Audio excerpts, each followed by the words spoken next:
రావచ్చు సార్. ఇప్పుడు ఎందుకంటే పొల్యూషన్ పరంగా చూస్తుంటే మనం ఢిల్లీ గాని, ఇంకా మిగతా దేశాలన్నీ పోటీ పడుతున్నాయి. ఆ! అలాగే లేటెస్ట్‌గా ఈ మధ్య కాలం నెల రోజుల కిందట హైదరాబాద్‌లో కూడా కొంత అలార్మింగ్‌గా అవును. పొల్యూషన్ కనిపించింది. అవునవును. Air pollution. హ్మ్. ఇప్పుడు E20 పెట్రోల్ వాడటం వల్ల ఖచ్చితంగా స్పష్టమైన చేంజ్ వస్తుందా? సార్ అంటే ఏం తగ్గుతాయి గాలిలో? ప్రజలకి గ్రీన్ ప్రజలకి ఏం మార్పు గమనిస్తారు?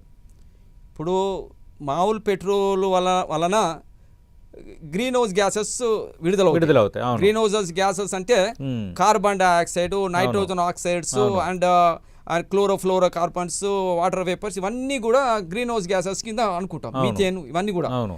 అయితే ముఖ్యంగా కార్బన్ డయాక్సైడ్ వస్తుంది కాబట్టి మనం దాంతో గ్లోబల్ వార్మింగ్ అవుతుంది. అది వాతావరణ మార్పులకు దారి తీస్తుంది. ఓకే. ఓకే. అవును. అయితే దీని ద్వారా ఏమవుతుందంటే తక్కువ కార్బన్ డయాక్సైడ్ ఎమిషన్స్ అవుతాయి. ఓకే. అంతే. కానీ పూర్తిగా మన స్వచ్ఛ భారత్ అంటే క్లీన్ అవును. ఎయిర్ అయితే రాదు. క్లీన్ రాదు. 100% క్లీన్ ఎయిర్ అయితే కానీ రాదు. కొంత మార్పు ఉంటుంది. కొద్దిగా మార్పు వస్తుంది, తగ్గుతుంది. హ్మ్. ఇప్పుడు చైనాలో అంటే వాహనాల నుంచి వచ్చే పొగ ఇవన్నీ తగ్గుతాయి సార్? అది తగ్గుతుంది. ఓహో. అది అందుకే నేను చెప్పాను కానీ మ్మ్. ఈ ఇథైల్ ఆల్కహాల్ యొక్క RON ఓకే. 105 ఉన్నదండి. ఓహో. అంటే ఆక్టేన్ నెంబర్ ఎక్కువ ఉంటే, రీసెర్చ్ ఆక్టేన్ నెంబర్ ఉంటే మ్మ్. ఆ ఎమిషన్స్ తక్కువ ఉంటాయి. ఓహో. అది 105 ఉన్నది. అది ఓకే. మరి ఇప్పుడు E20లో ఎంత ఉంటుంది సార్ RON?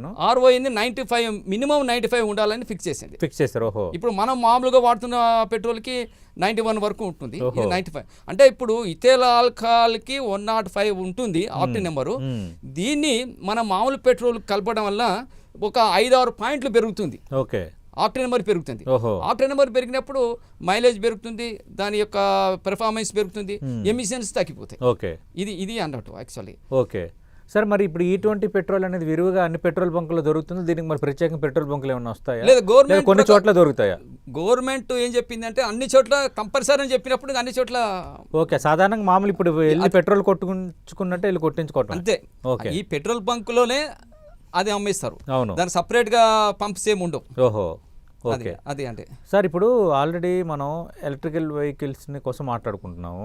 అదే లిథియం బ్యాటరీ, దానివల్ల పర్యావరణం ఇదవుతుందని. ఇప్పుడు కొత్తగా E20 పెట్రోల్లో కూడా పర్యావరణాన్ని కాపాడటం అనేది ప్రధాన ఉద్దేశం. ఆల్రెడీ హైడ్రోజన్తో ట్రైన్స్, హైడ్రోజన్తో వాహనాలు నడపడం అనేది ఇప్పుడు స్టార్ట్ అయింది. ఎస్ ఇవన్నీ స్టార్ట్ అయింది. కరెక్ట్. అది ఇంకెలాంటి మార్పులు రాబోతున్నాయి?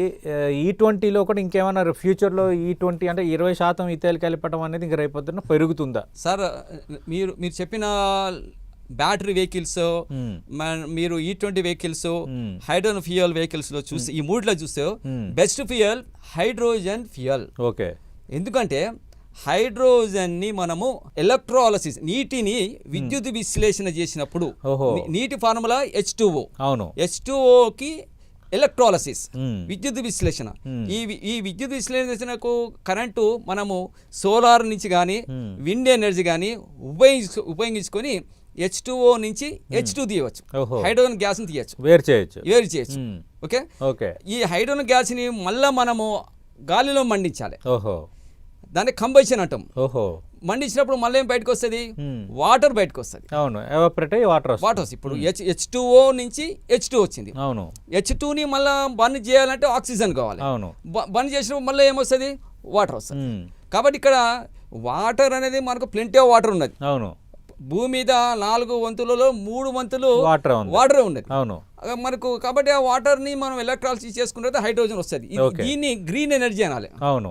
అందుకే దాన్ని ఏమంటాం అంటే గ్రీన్ హైడ్రోజన్ అంటాం. అవును. గ్రీన్ హైడ్రోజన్ అంటాం. ఓకే. ఇది 100% ఎన్వైరన్మెంట్ ఫ్రెండ్లీ. అంటే ఫ్యూచర్ ఎంత? ఫ్యూచర్ దీని మీద పరిశోధన జరుగుతుంది. ప్రభుత్వం కూడా దీని మీద చాలా సీరియస్గా ఉన్నది. ఫ్యూచర్లో ఇది తప్పకుండా వస్తుందని చెప్పి భావిస్తున్నాం. అయితే ఇప్పుడు ఈ హైడ్రోజన్ ఫ్యూయల్ సెల్స్ అనేది ఇంతకుముందే మన అమెరికన్స్ వాడారు. అపోలో స్పేస్ ప్రోగ్రాంలో హైడ్రోజన్ ఫ్యూయల్ సెల్ని వాడారు. ఓహో. అపోలో స్పేస్ ప్రోగ్రాంలో. ఓకే. అప్పుడు సక్సెస్ అయినాయి.